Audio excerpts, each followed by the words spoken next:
전산회계 1급 2019년 제6차 87회 필기 기출문제 풀이 설명을 시작하겠습니다. 회계는 교육이 아니라 훈련입니다. 자격증 취득을 위해서 반복적인 학습이 꼭 필요합니다. KMC 회계는 유튜브나 네이버 TV에서 무료로 수강할 수 있습니다. 1번 다음 중 재무제표의 작성과 표시의 일반 원칙에 관한 내용으로 틀린 것은 1.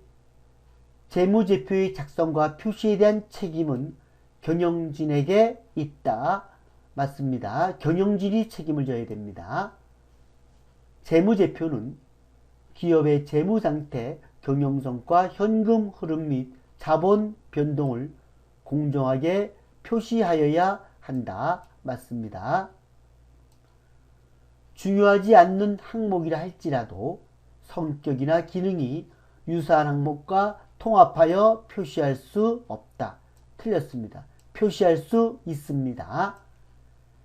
중요한 항목은 재무제표의 본문이나 주석에 그 내용을 가장 잘 나타낼 수 있도록 구분 표시하여야 하며, 중요하지 않는 항목은 성격이나 기능이 유사한 항목과 통합하여 표시할 수가 있습니다. 4. 주식회사 잉여금은 자본 잉여금과 이익 잉여금으로 구분하여 표시하여야 한다. 맞습니다. 답은 3번이 되겠습니다.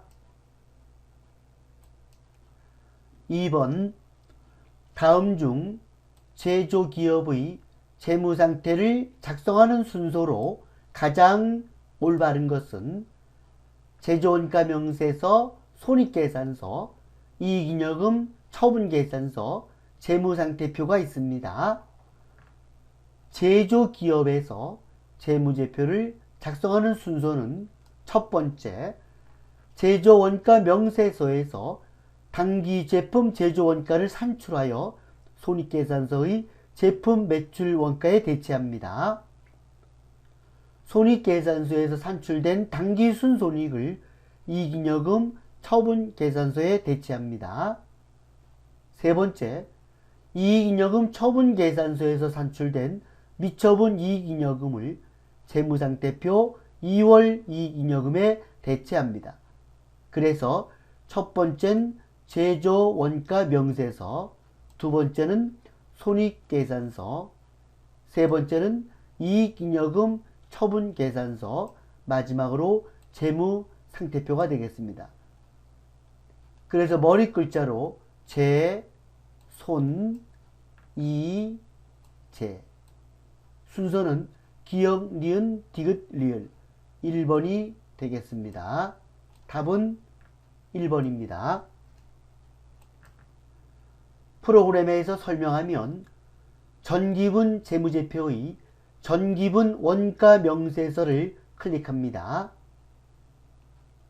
당기 제품 제조원가 38억 4,500만원이 전기분 손익계산서 제품 매출원가에 대체하는 겁니다. 전기분 손익계산서를 클릭합니다.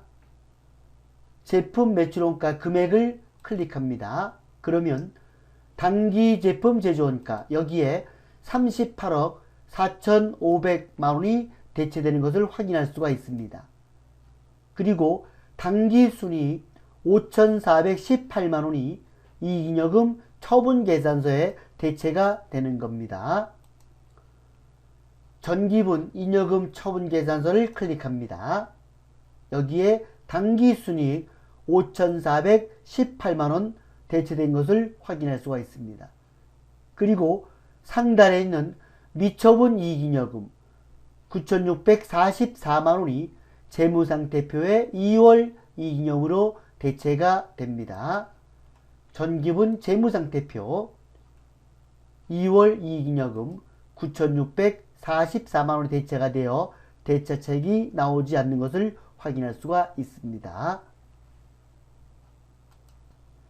3번 다음 중 재고자산의 평가 방법에 대한 설명으로 가장 옳지 않은 것은 먼저 재고자산 평가 방법에 대한 보충 설명을 하겠습니다. 재고자산 평가 방법에는 개별법, 선입선출법, 후입선출법, 이동평균법, 총평균법이 있습니다. 개별법은 매입한 상품을 별도로 보관 처리하기 때문에 매출 시 매출원가를 쉽게 산출할 수가 있습니다. 선입선출법은 먼저 사온 상품을 매출한 원가로 처리하기 때문에 실제 물량 흐름과 일치합니다. 후입선출법은 나중에 사온 상품을 매출한 원가로 처리하기 때문에 손익계산서 비용수익 대응의 원칙에 적합합니다. 이동평균법은 재고 상품과 매입한 상품 가격이 다르면 평균 단가를 매출원가로 처리합니다. 총평균법은 한 달에 한 번씩 총평균 단가를 산출하는 방법입니다. 예를 들어 설명하면 동일 상품 매입 시 물가가 상승하여 매입 단가가 다를 경우 1월 10일 매입을 100원에 했고 1월 15일 매입을 120원에 했고 1월 20일 매출을 150원에 하였다고 한다면 매출 원가와 매출이익은 얼마인가? 먼저 선입선출법은 먼저 사온 단가 100원입니다. 그래서 매출 원가는 100원이 되고 매출이익은 매출액 150원에서 100원을 차감한 50원이 되겠습니다. 후입선출법은 나중에 사온 단가 120원입니다. 그래서 매출 원가는 120원이 되고 매출 총이익은 150원에서 120원을 차감한 30원이 되겠습니다.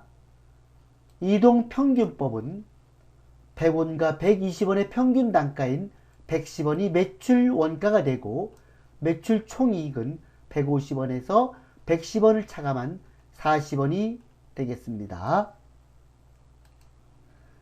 문제에서 재고자산의 평가 방법에 대한 설명으로 가장 옳지 않은 거 물어봤습니다.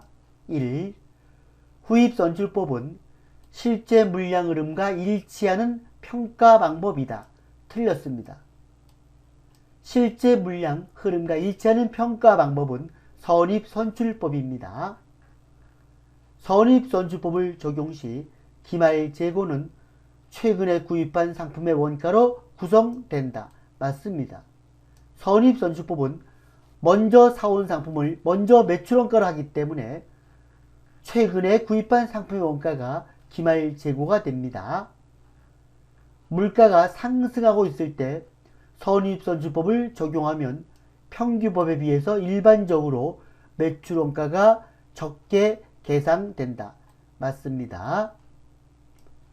총평균법은 기초재고자산과 단기에 매입한 상품에 대해 평균 단가를 원가로 기말재고자산가액을 계산하는 것이다. 맞습니다. 답은 1번이 되겠습니다.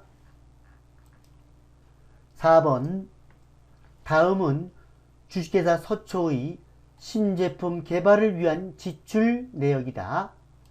주식회사 서초의 재무상태표에 계상될 개발비, 무형자산에 포함되지 않는 항목은 포함되지 않는 걸 물어봤습니다.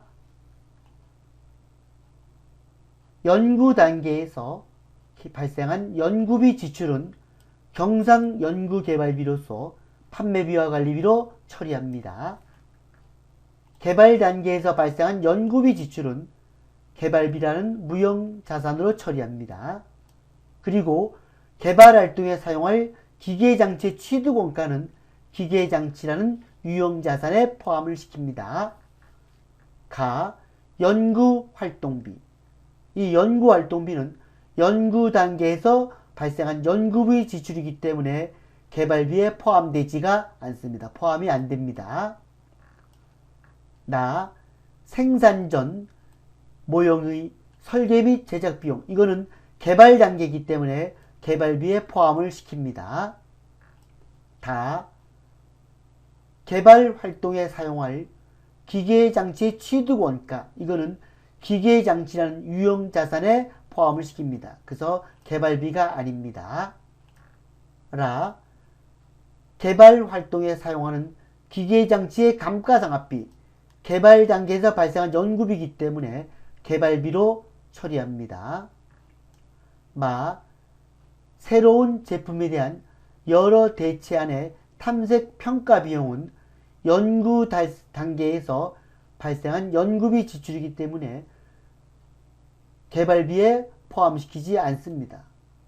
그래서 개발비에 포함되지 않는 항목은 가와 다와 마, 가와 다와 마 4번이 되겠습니다.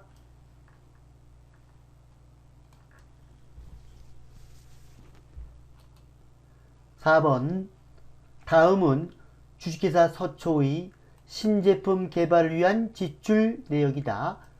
주식회사 서초의 재무상태표에 계상될 개발비, 무형자산에 포함되지 않는 항목은 개발비가 아닌 거 물어봤습니다.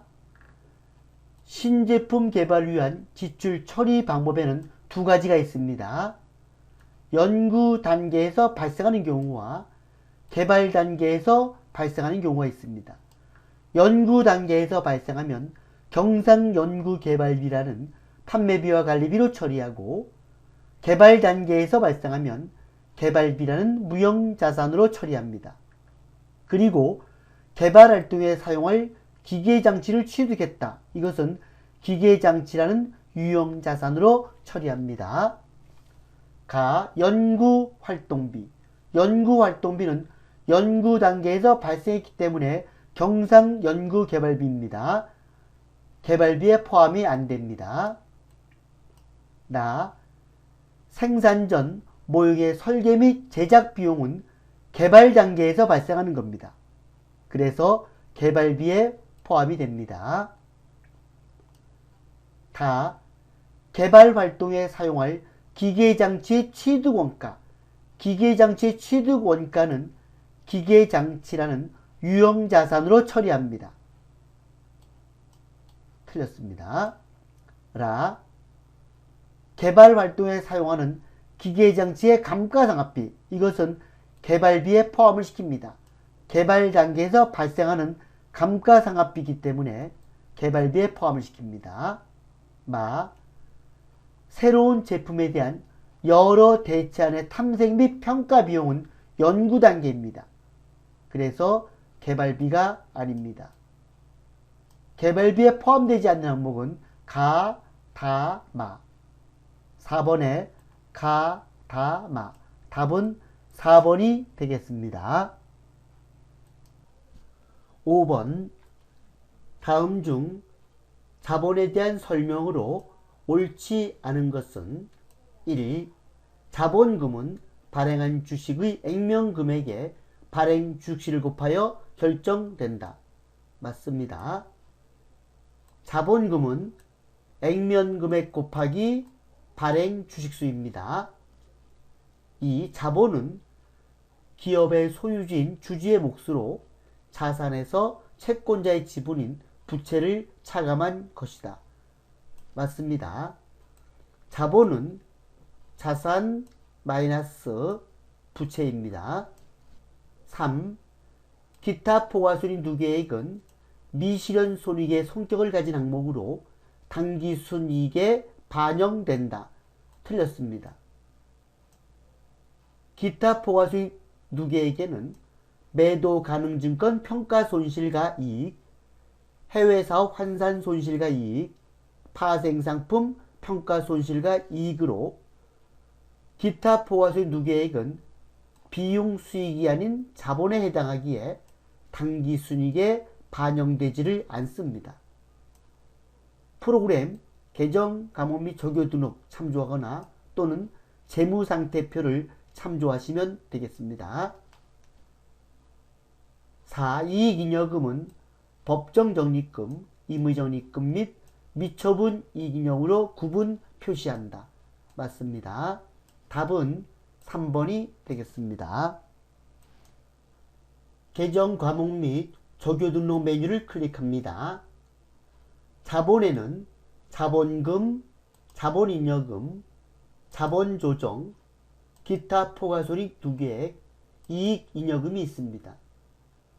기타 포괄손익에는 재평가 차익, 매도 가능 증권 평가이익, 매도 가능 증권 평가 손실, 해외사업 환산이익, 해외사업 환산 손실, 파생상품 평가이익, 파생상품 평가 손실이 있으며 이것은 기타 포괄손익 2계획으로 자본에 해당됩니다. 6번 다음 중 자본 조정에 해당하지 않는 항목은 자기주식 매도 가능 증권 평가 손실, 주식 매수 선택권, 주식 할인 발행 차금이 있습니다. 조금 전에 매도 가능 증권 평가 손실과 매도 가능 증권 평가이익은 기타 포괄손익 2계획이라고 프로그램에서 확인했습니다. 기타 포괄손익 2계획에는 매도 가능 증권 평가 손실과 이익, 해외사업 환산 손실과 이익, 파생상품 평가 손실과 이익이 있습니다. 이 자본 조정을 알아보기 위해서는 프로그램 계정 과목 및 조교 등록을 참조하면 되겠습니다. 계정 과목 및 조교 등록을 클릭합니다. 자본 조정 1. 자기주식 자본 조정입니다. 2. 매도 가능 증권 평가 손실 자본 조정이 없습니다. 여기 기타 포괄손익 2계획에 매도 가능 증권 평가 손실이 있습니다. 예, 정답이죠. 3. 주식 매수 선택권 여기 있습니다. 4. 주식 할인 발행 차금 여기 있습니다. 답은 2번이 되겠습니다. 7번 다음 중 손익계산서 작성 기준에 대한 설명으로 가장 옳지 않은 것은 틀린 거 물어봤습니다. 1. 수익은 실현주의를 기준으로 계산한다. 맞습니다. 비용은 수익비용 대응의 원칙을 적용한다. 맞습니다. 수익과 비용은 순액으로 기재함을 원칙으로 한다. 틀렸습니다. 순액이 아니고 총액입니다. 수익과 비용은 총액으로 기재함을 원칙으로 하는데 이것을 바로 총액주의 원칙이라고 합니다. 4. 수익과 비용의 인식 기준은 발생주의를 원칙으로 한다. 맞습니다. 답은 3번이 되겠습니다. 8번 다음 자료를 이용하여 상품의 매출 원가를 계산하면 얼마인가? 총 매입액, 매입시 운반비, 기초상품 재고액, 기말상품 재고액이 나와 있습니다. 상품 매출 원가를 산출하는 공식은 기초상품 재고액 플러스 순매입액 마이너스 기말상품 재고액입니다. 순매입액은 총매입액 플러스 매입시 지출된 비용을 하고 여기에서 매출 애누리와 매출 할인 그리고 매출 할인을 차감한 잔액입니다. 기초상품 재고액 3만원, 순매입액은 여기 총매입액에다가 매입시 운반비를 더합니다. 그래서 순매입액은 155만원 마이너스 기말상품 재고액 만원 해서 상품 매출 원가는 157만 원입니다. 4번이 정답입니다. 9번 다음 중 단기 제품 제조 원가를 계산함에 있어서 옳지 않은 설명은 단기 제품 제조 원가를 산출하기 위해선 제공품 계정을 기입하면 좋습니다. 제공품 계정 차변에는 기초 제공품과 단기총 제조 원가 또는 단기총 제조 비용 그리고 단기 제품 제조 원가, 기말 제공품이 있습니다. 그래서 기초 제공품 재고액 플러스 단기총 제조 비용 마이너스 기말 제공품 하면 단기 제품 제조 원가를 산출하는 겁니다. 단기총 제조 원가는 재료비 플러스 노무비 플러스 경비이며 재료비 플러스 노무비 플러스 경비를 우리는 원가의 3요소라고 합니다. 1. 단기 제품 제조 원가는 원가 3요소에 기말 제공품과 기초 제공품을 반영하여 계산한다. 원가의 3요소인 재료비, 노무비, 경비를 더한 단기총 제조 비용에 기초 제공품을 더하고 기말 제공품을 빼면 단기 제품 제조 원가입니다. 맞습니다. 기말 원재료 가액이 기초 원재료 가액보다 작을 경우 직접 재료비는 단기 매입 원재료비보다 커진다. 직접 재료비는 재료 소비액을 말하는 것이고 단기 매입 원재료는 원재료 매입액을 말하는 겁니다. 그래서 단기 재료 소비액은 기초 원재료 플러스 단기 매입 원재료에 기말 원재료를 차감합니다. 단기 매입 원재료를 700원이라고 가정을 하고 기초 원재료를 300원이라고 한다면 기말 원재료는 기초 원재료보다 작기 때문에 200원이라고 가정해 봅니다. 그러면 재료 소비액은 재료비는 800원이 되는 겁니다. 이 문제에서 직접 재료비 800원은 단기 매입 원재료보다 커지다. 단기 매입 원재료는 700원이고 직접 재료비는 800원입니다. 맞습니다. 기말 제공품 가액이 기초 제공품 가액보다 작을 경우 단기 제품 제조 원가는 단기 총 제조 원가보다 커진다. 제공품 계정을 살펴보면 됩니다. 기초 제공품을 300원이라고 가정을 하게 되면 기말 제공품이 작으니까 기말은 200원이라고 가정할 수가 있습니다. 기초 제공품보다 기말 제공품이 작은 경우죠. 단기 총 제조 원가를 700원이라고 가정을 하게 되면 단기 제품 제조 원가는 800원이 산출됩니다. 그래서 단기 제품 제조 원가는 단기 총 제조 원가보다 커진다. 700보다 800 커졌습니다. 맞습니다. 4. 단기말 미지급 급여가 전기말 미지급 급여보다 작을 경우 단기 발생액은 단기 지급액보다 커진다. 단기 발생액이라는 것은 단기 노무비 소비액을 말합니다. 그리고 단기 지급액은 노무비 지급액을 말합니다. 단기 노무비 소비액은 단기 지급액에다가 전기 미지급액을 차감하고 단기 미지급액을 더하는 겁니다. 단기 지급액을 800원이라고 가정을 하고 전기 미지급액을 200원이라고 가정을 하게 되면 문제에서 단기말 미지급 급여가 전기말 미지급보다 작다 그랬으니까 200보다 작아서 100원이라고 가정을 합니다. 그러면 800에서 200을 차감하고 100을 더하면 노무비 소비액은 700원이 됩니다. 여기 단기 발생액 700원은 단기 지급액 800원보다 커진다. 작아졌습니다. 틀렸습니다. 답은 4번이 되겠습니다. 이 문제는 상당히 복잡한 문제입니다. 10번 다음 자료에 의하여 단기총 제조 원가를 구하면 얼마인가? 조금 전에 여기 단기총 제조 원가, 단기총 제조 비용을 설명했습니다.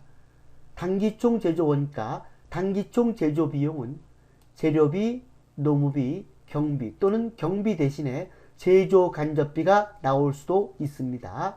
여기 단기 원재료 재고 증가액, 단기 제공품 재고 감소액, 단기 원재료 매입액, 단기 직접 노무비, 단기 제조 간접비가 나와 있습니다. 먼저 단기 원재료비는 여기 단기 원재료 매입액에서 단기 원재료 재고 증가액, 이거는 기말 원재료를 말합니다. 매입액 250만원에서 원재료 재고를 차감하면 단기 원재료비가 됩니다. 250만원 매입했는데 20만원만큼 원재료 재고가 발생했습니다. 그래서 원재료비는 230만원이 되고 직접 노후비 120만원, 그리고 제조간접비 180만원입니다. 여기 단기 제공품 재고없어요. 제공품은 단기총 제조 원가에 영향을 미치질 않습니다. 문제와 전혀 관계가 없습니다. 단기총 제조 원가는 원재료비 플러스 노무비 플러스 경비 또는 제조 간접비입니다. 그래서 정답은 530만원이 되겠습니다. 11번 다음 중 종합 원가 계산의 특징으로 가장 옳은 것은 1. 직접 원가와 간접 원가로 나누어 계산한다. 개별 원가 계산 방식입니다. 2. 단일 종류의 제품을 연속적으로 대량 생산하는 경우에 적용한다. 종합 원가 계산입니다. 맞습니다. 3. 고객의 주문이나 고객이 원하는 형태의 제품을 생산할 때 사용되는 방법이다. 개별 원가 계산입니다. 4. 제조 간접 원가는 원가 대상에 직접 추정할 수 없으므로 배부 기준을 정하여 배부율을 계산하여야 한다. 개별 원가 계산입니다. 답은 2번이 되겠습니다. 2번 다음 중 제조기업의 재무상태를 작성하는 순서로 가장 올바른 것은 제조원가 명세서, 손익계산서, 이익잉여금 처분계산서, 재무상태표가 있습니다. 제조기업에서 재무제표를 작성하는 순서는 첫 번째, 제조원가 명세서에서 단기 제품 제조원가를 산출하여 손익계산서의 제품 매출 원가에 대체합니다. 손익계산서에서 산출된 단기 순손익을 이익잉여금 처분계산서에 대체합니다.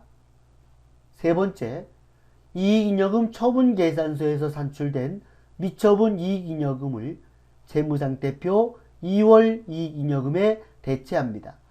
그래서 첫 번째는 제조원가 명세서, 두 번째는 손익계산서, 세 번째는 이익잉여금 처분계산서, 마지막으로 재무상태표가 되겠습니다. 그래서 머리 글자로 제, 손, 이, 제. 순서는 기역, 니은, 디귿, 리을 1번이 되겠습니다. 답은 1번입니다. 개별 원가 계산 방법과 종합 원가 계산 방법에 대하여 보충 설명을 하겠습니다. 개별 원가 계산은 주문에 의한 개별 생산 방식으로서 작업 원가표에 의한 수공업입니다. 업종으로는 조선업, 건설업, 항공기 제조업, 가구 및 기계 제작업이며 단기 제조 원가는 직접 원가 플러스 제조 간접비가 되겠습니다. 종합 원가 계산은 기계에 의한 대량 생산 방식으로서 자동 생산입니다.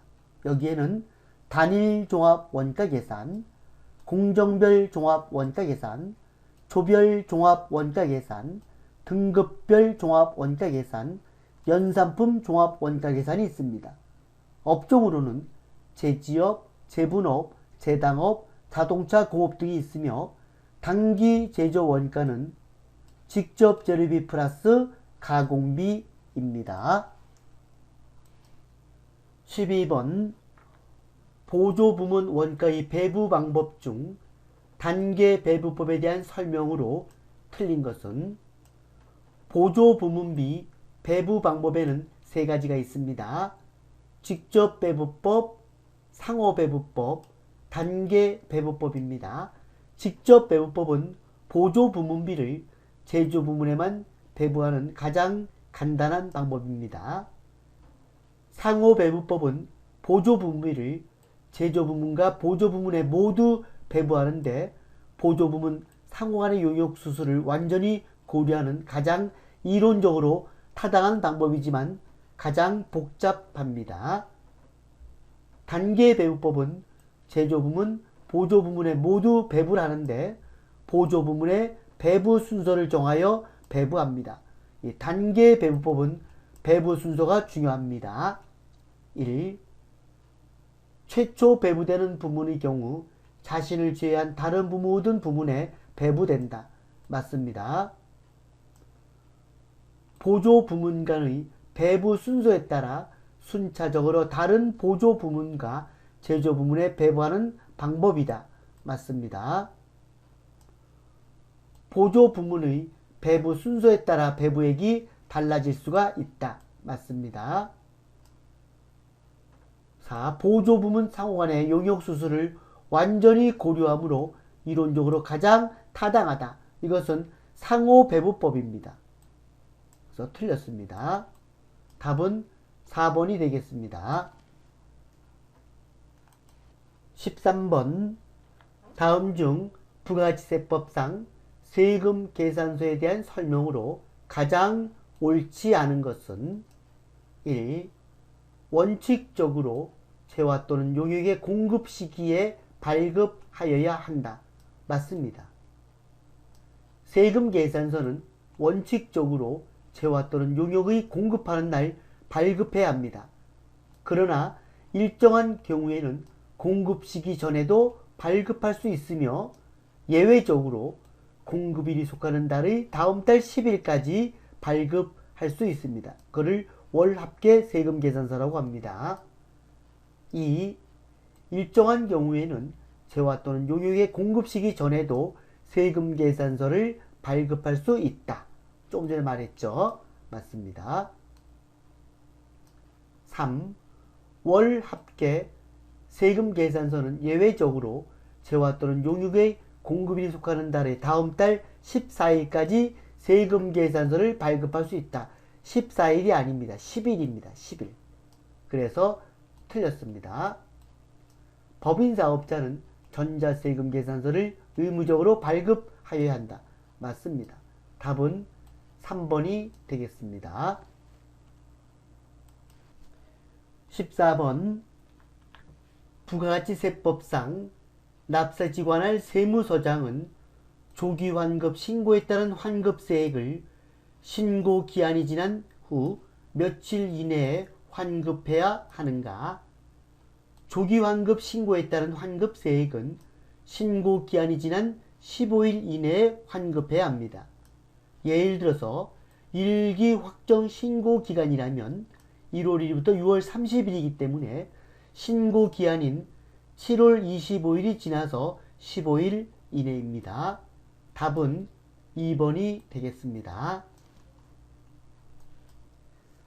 15번 주식회사 서초는 2018년 11월 20일 주식회사 중부에게 기계장치를 1,100만원 부가세 포함에 공급하고 어음을 교부받았다. 받을 어음입니다.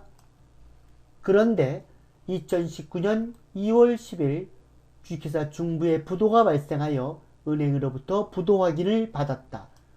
부도란 지급 거절을 당한 겁니다. 주식회사 중부의 재산에 대한 저당권 설정은 없다. 주식회사 서초가 대손세 공제를 받을 수 있는 부가가치세 신고 시기와 공제 대상 대손세액으로 가장 올바른 것은 대손세액 공제는 어음 부도 발생일로부터 6개월이 경과한 날의 확정 신고 시 매출세액에서 공제가 가능합니다. 그러나 저당권이 설정되어 있다면 대손세액 공제를 받을 수가 없습니다. 여기는 저당권이 설정이 안 되어 있기 때문에 대손세액 공제를 받아서 매출세액에서 공제할 수가 있습니다. 2월 10일 부도가 발생됐으면 6개월 후인 8월 10일이 대손 발생일입니다. 부도 발생이란 지급을 거절당하는 것이고 대손 발생이란 회수 불능으로 처리하는 날입니다. 8월 10일이 대손 발생일이면 이기 과세 기간입니다. 그래서 과세 기간인 이기 확정 신고 기간에 대손세 공제를 받을 수가 있는데, 여기 보면 4번에 2019년 2기 확정 신고 기한입니다. 그리고 대손세액은 여기 1100만원 공급대가입니다. 공급대가인데 공급가액은 나누기 1.1을 하게 되면 공급가액이 나옵니다. 공급가액은 1000만원입니다. 1000만원. 그래서 공급대가 1100만원 마이너스 공급가액 1000만원 하면 100만원이 대손세액이 되겠습니다. 답은 4번입니다. 이상으로 제87회 전산회계 1급 필기 기출문제풀이 설명을 마치겠습니다.